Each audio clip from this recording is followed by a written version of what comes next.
We have some breaking news for the Cleveland Browns here on today's show. We're going to talk about what it is and what the Cleveland Browns could do to replace and fix this scenario now, because Browns Pro Bowl guard Wyatt Teller, scheduled to be a free agent this offseason, has announced on Instagram he will not return to Cleveland and he will now sign elsewhere. Folks, welcome into the Browns Report. I'm your host, Joey O'Donohue. Like I said, we're going to break down this news.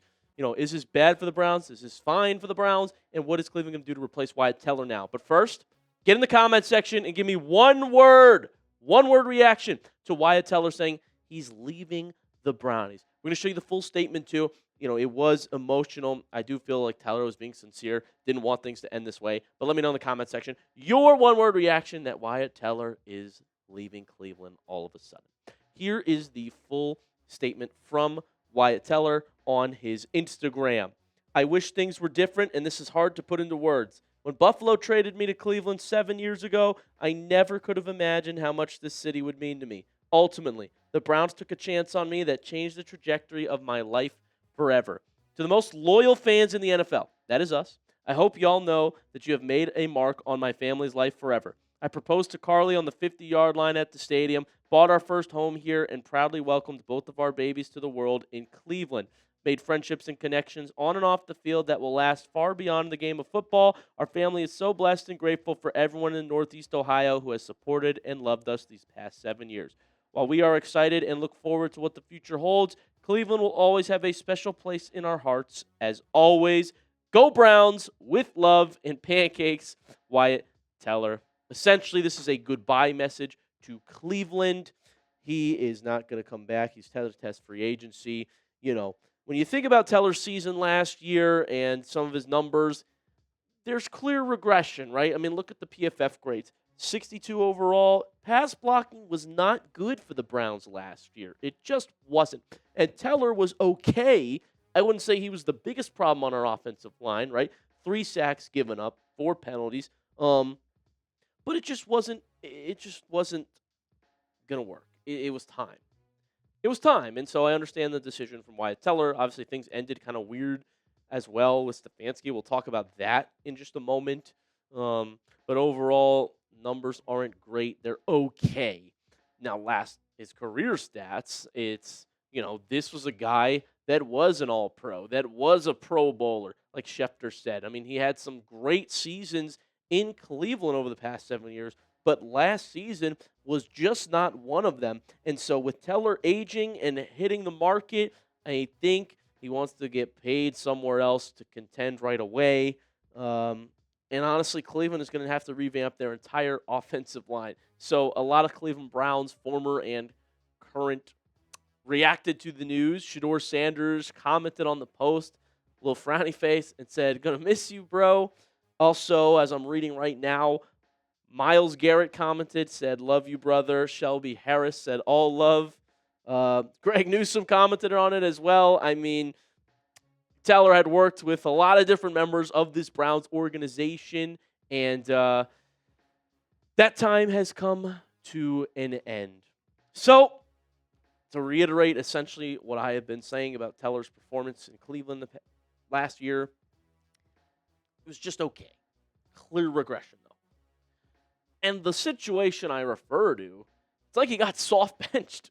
He started getting rotated in and out of the lineup with Tevin Jenkins.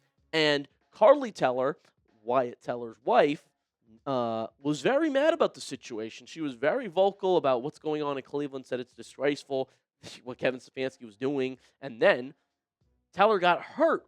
And she also thinks that it's part because he was getting rotated in and out. And so things just ended like that in Cleveland. And even though there's a new coach, Teller's going to test the market. Obviously I'm going to miss him just nostalgic-wise as a Browns fan. Anyone who has played well for our team, I'll always have a soft spot for. But this was time. It's time to move on. It was time to end. What's very interesting for the Browns now is their offensive line. All 5 of the starters are free agents. I'm not kidding. Cam Robinson, who, please, we don't need to bring back, is a free agent and was starter at left tackle for most of the season. Bitonio, free agent, might retire. Posick, a free agent, tore his Achilles. Teller, free agent, not coming back. Conklin robbed us of money. I don't see him coming back either. Missed so many games for the Browns, and they literally made the deal so that he could be a free agent in 2026. Like, isn't that unbelievable? And now that we're losing starting guard Wyatt Teller, you have to think, this news comes out before the Bitonio news. Are we going to lose Joel Bitonio as well? A lot of rumblings about that.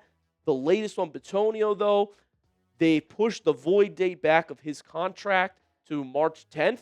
So there's more time for Bitonio to make that decision, see what state the Browns are in. I think more now than ever, you do need Bitonio back on a cheap, short deal just to have a veteran guard in the room. Bitonio probably had the best numbers of every Browns offensive lineman last year. Every other one, get rid of. Get new ones. We're revamping this whole thing. But who's that going to be? Who can fix the Browns offensive line now?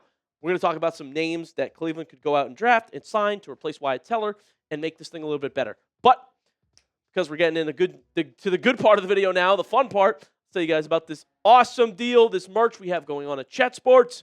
Go to chatsports.com/brownsgreen. Get your Cleveland drinking team merch. It's super fun. It's a cool design. It's limited edition. This is to party for this St. Patrick's Day and rep Cleveland while you do it. I actually think it looks pretty sick. I mean, color's cool, and you can only get this here now at chatsports.com/brownsgreen. Rep the dog pound.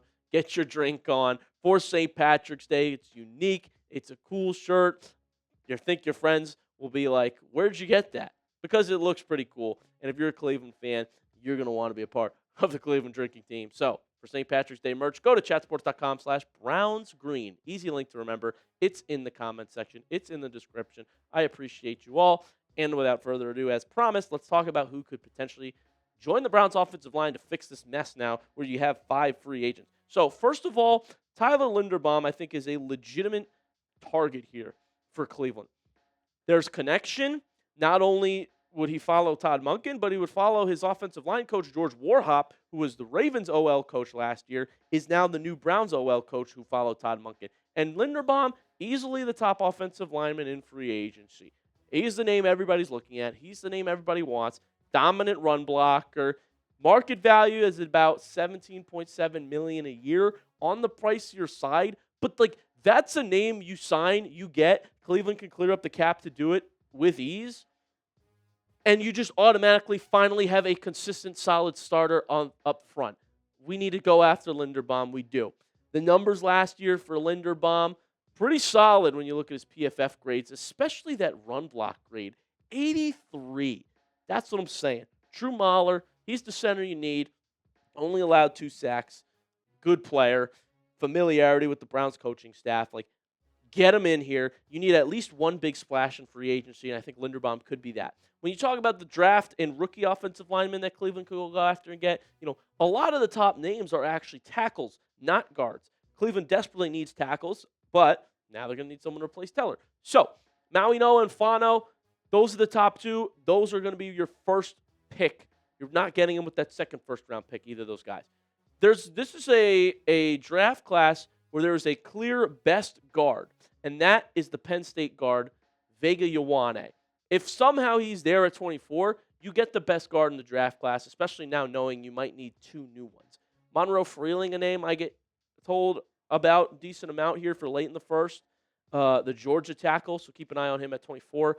And also Emmanuel Pregnon, another guard Cleveland could potentially target early second round. If you still want to go guard, he could be there for Cleveland as well as a replacement option. So those are some names to look at here for the Brownies in the draft. Free agency-wise, though, guard specifically, I think Connor McGovern might be the top option out there. He's had back-to-back seasons in Buffalo where he hasn't allowed a single sack.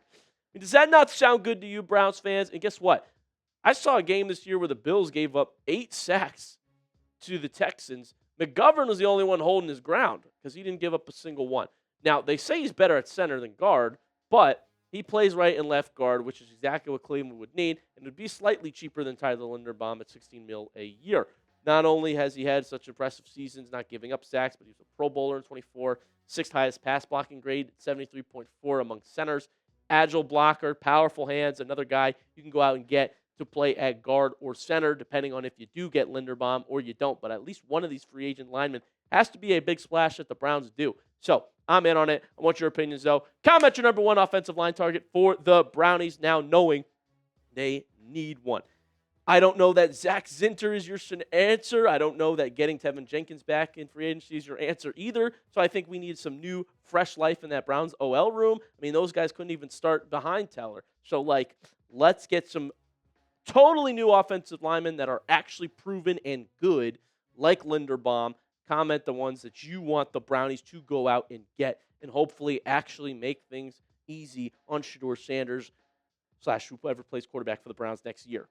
That's going to do it for us today. Don't miss out on Browns news when it happens. I've tweeted about it already, and I'm going to put stuff on Instagram and TikTok, so follow me on all 3 of those platforms. And as always, hit that subscribe button. It is totally free. I do appreciate you guys being here with me, and I have you covered. Like I said, I'm working no matter where I am to get you guys Browns content. Appreciate you all, and I will see you soon with another Browns Report video.